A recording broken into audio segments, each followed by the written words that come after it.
Thank you very much. Please let's take our seats, and good morning.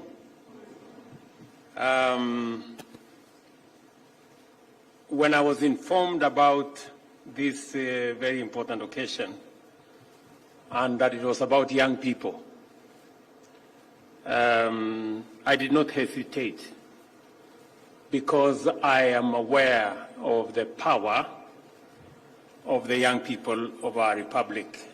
And as I have said lately, that the single biggest asset that we have as a nation is our human capital.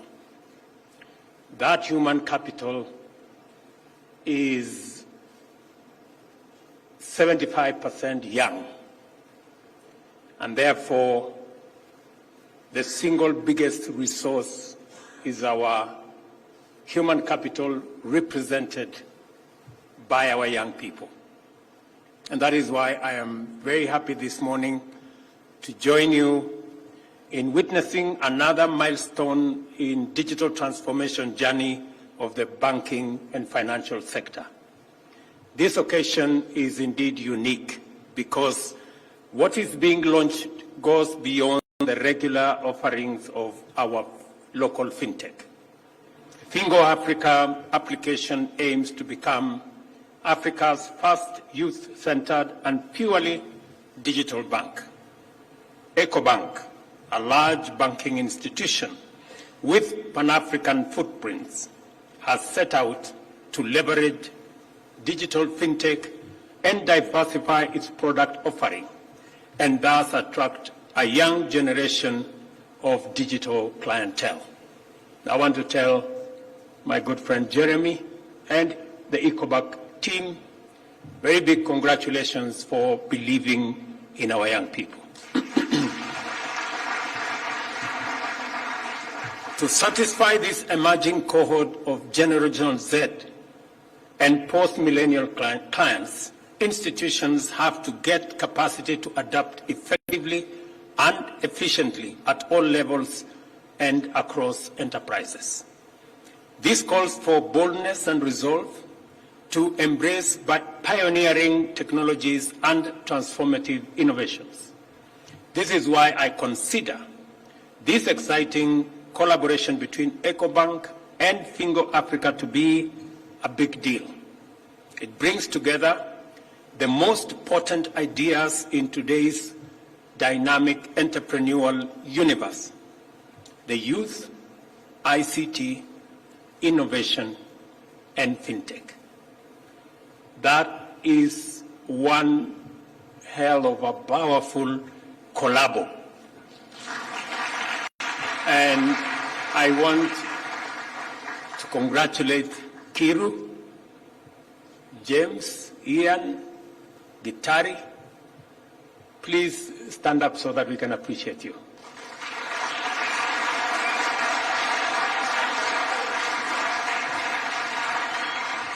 Looking at these young people, this is the face of our new investors, of our new entrepreneurs, and of our new business people. Congratulations again for making the Kenyan youth proud.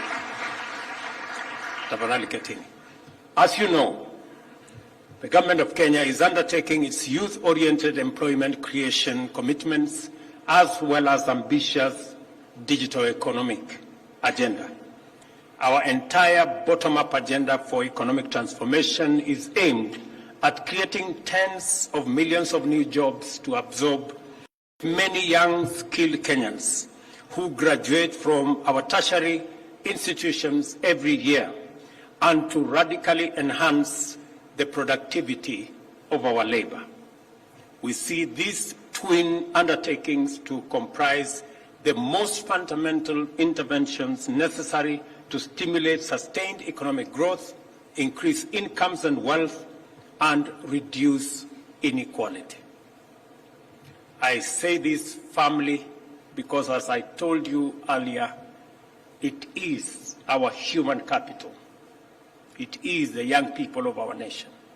And that is why yesterday I launched a new funding mechanism for our higher education, both in our TVETs and in our universities. Because to sharpen our human capital, to equip our young people with what it takes to be productive, to be effective, is for us to have an education system that is accessible, that is of high quality, but also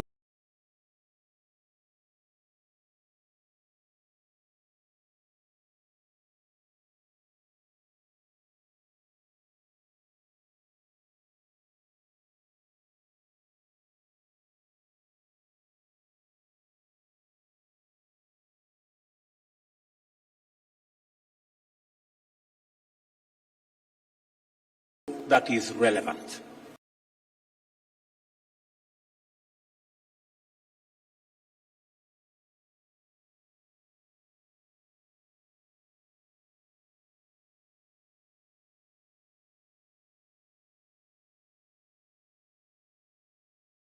That because I consider human capital and our young people as the biggest asset that we have as a nation, it is important for government to deploy adequate resources to make sure that our young people get relevant, quality, accessible training and education.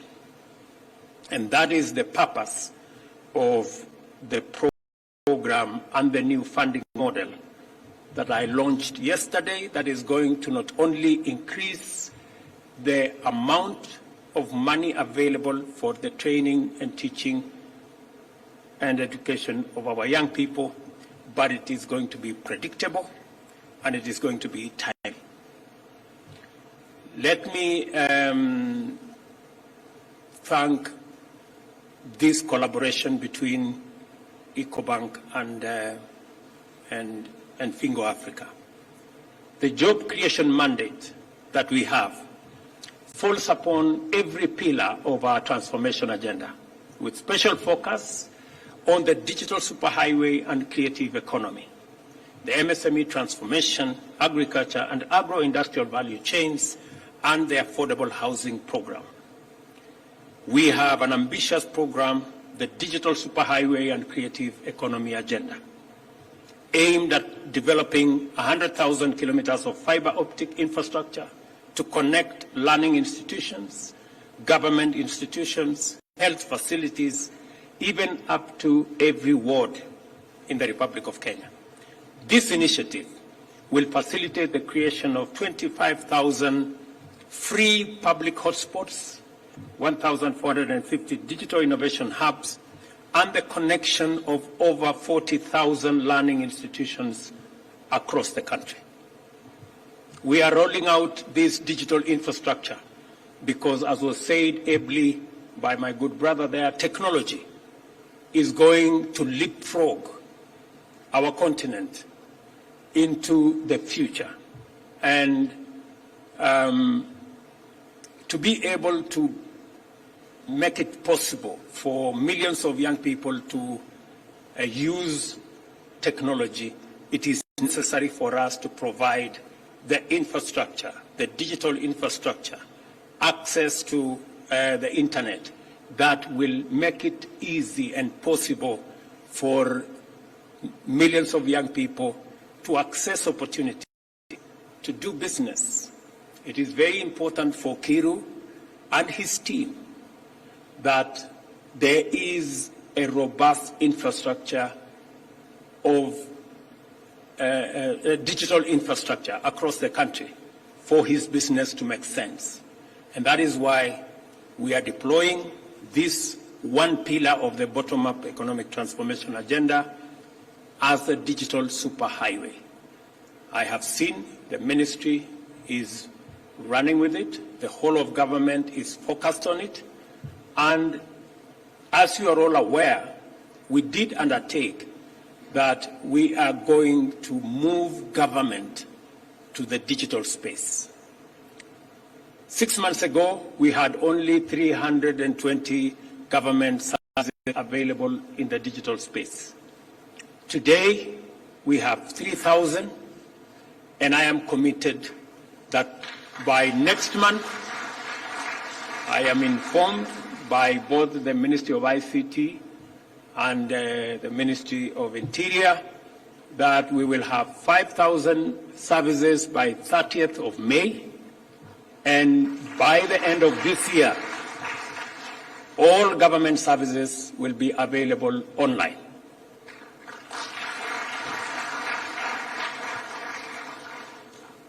And I mean all government services, including marriage and divorce, maybe. So that government can become much more efficient, government can become much more effective, government can become much more transparent, and government can become much more accountable. We can get rid of pilferage, we can get rid of corruption, we can get rid of inefficiency, we can get rid of unnecessary queues and unnecessary visits to government offices, because government services will be available online, and you can access government services from the comfort of your office or your home, or even as you travel around the country. It is my commitment that that is where we want to take Kenya. Additionally, apart from laying the digital infrastructure around the country, I think we are in the process of concluding the production of mobile phones that are enabled, smartphones, let me just put it that way, smartphones and smart gadgets that will be produced in Kenya that are G5 enabled, so that from the comfort of your phone, using your phone, you can be able to not only transact, you can also, and we want to make it available at less than $40. We want to make it available at less than 5,000 shillings as we drive the costs down. So I have some very good news for you, Kiru. Your app will be going places.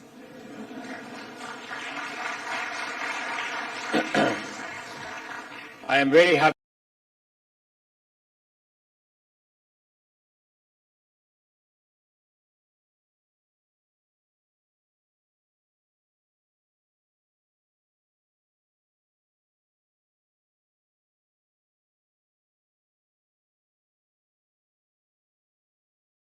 that you mentioned two things.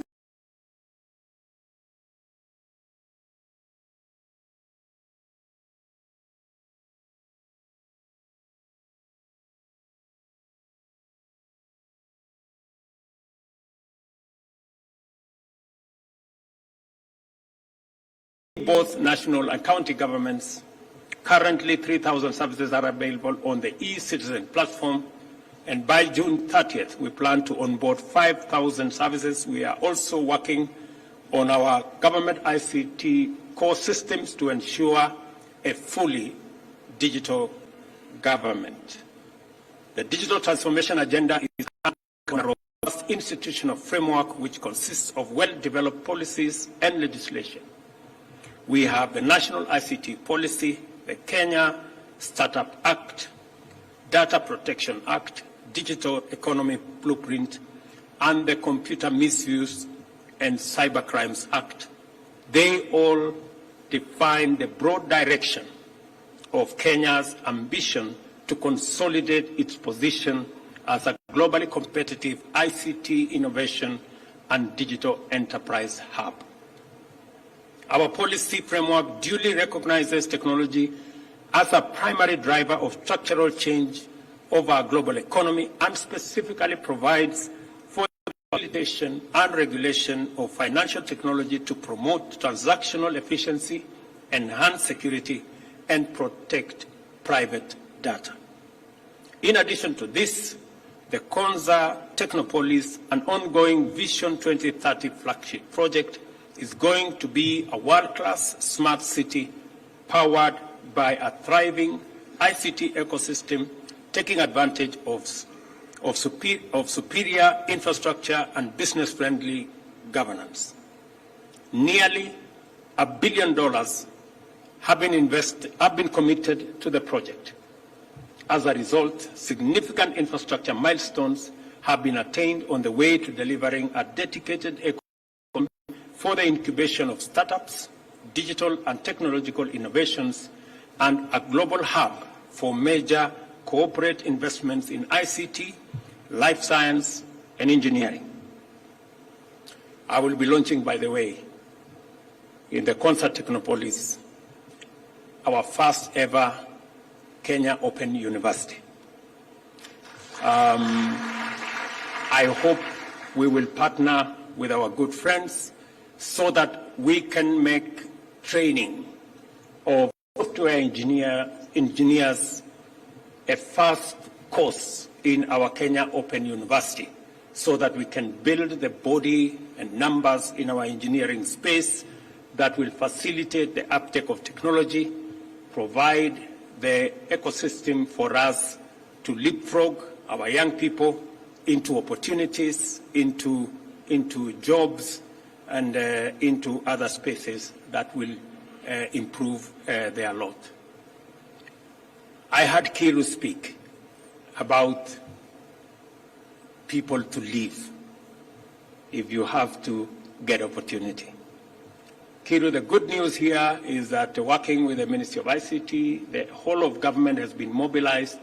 Part of the reason why we are spreading and we are expanding infrastructure around technology, around digitization, the entire fiber optic backbone that we are working on, is so that millions of young people can have access to internet and technology. And they don't have to leave their villages, they don't have to leave their homes. They can work from there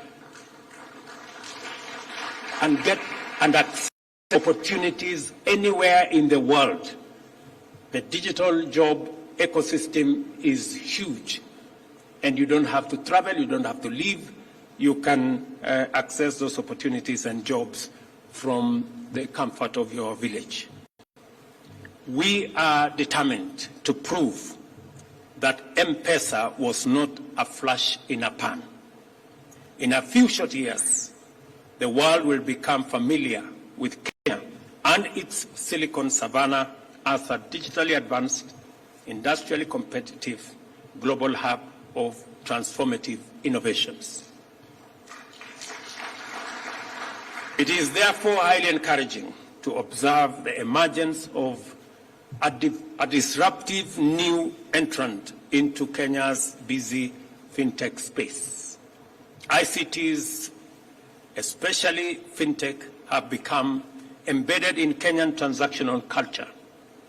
Our younger generations, who form the overwhelming majority of our population, are extremely agile in the digital universe and take the possibilities of transactional ICTs for granted. In other words, we are a ripe market for appropriate fintechs to thrive in.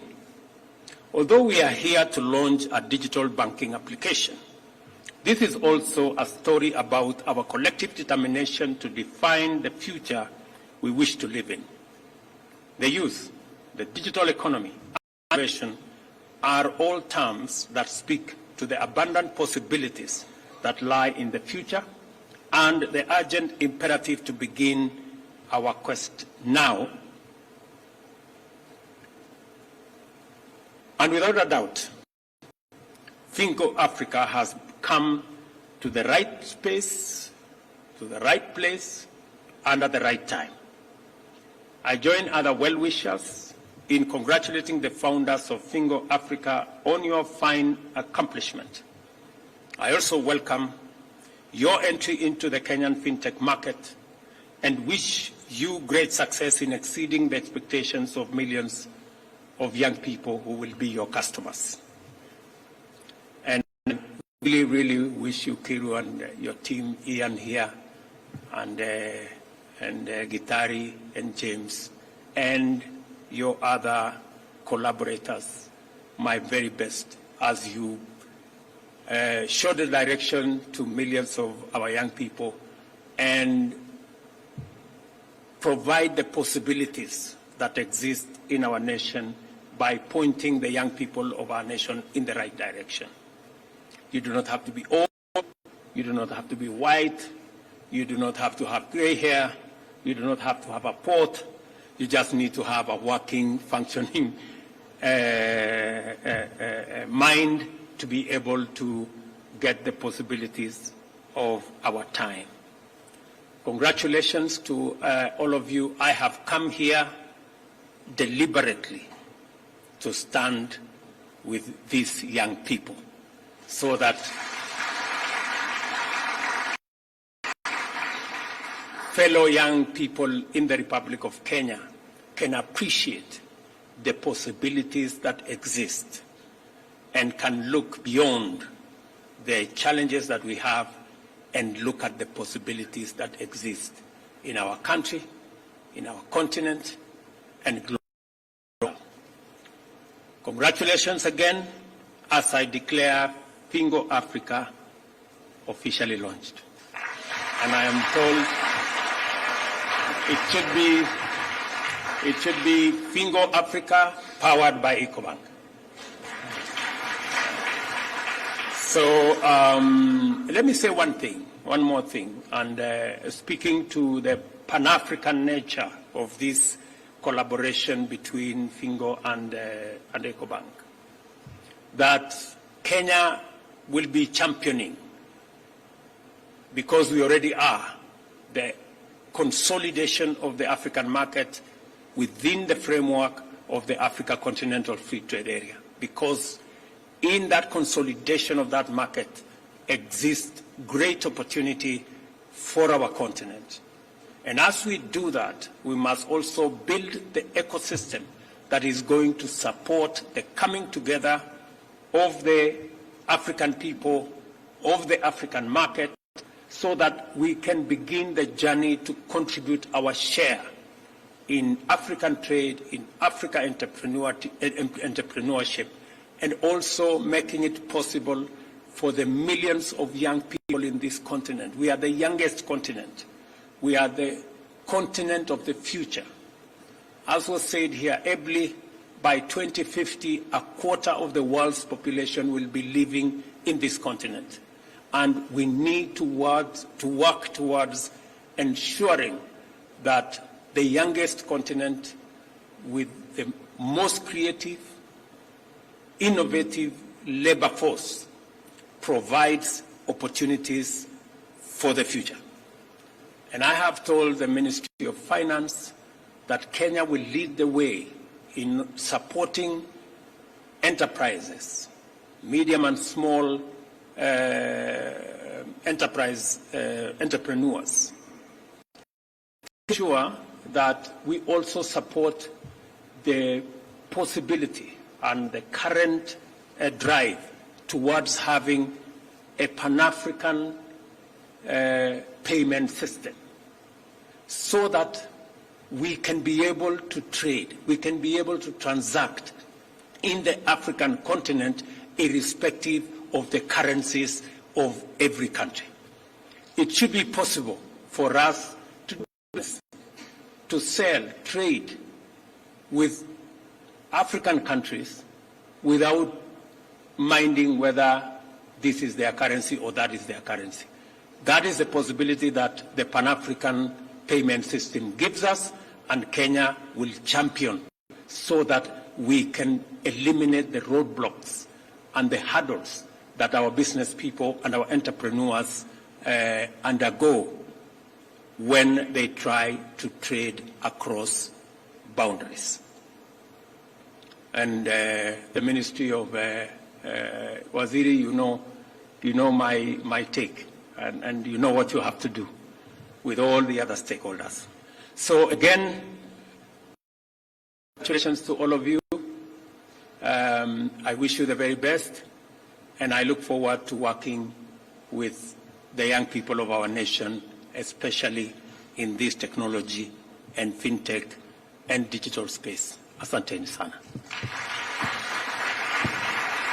A warm round of applause for His Excellency for that wonderful speech. And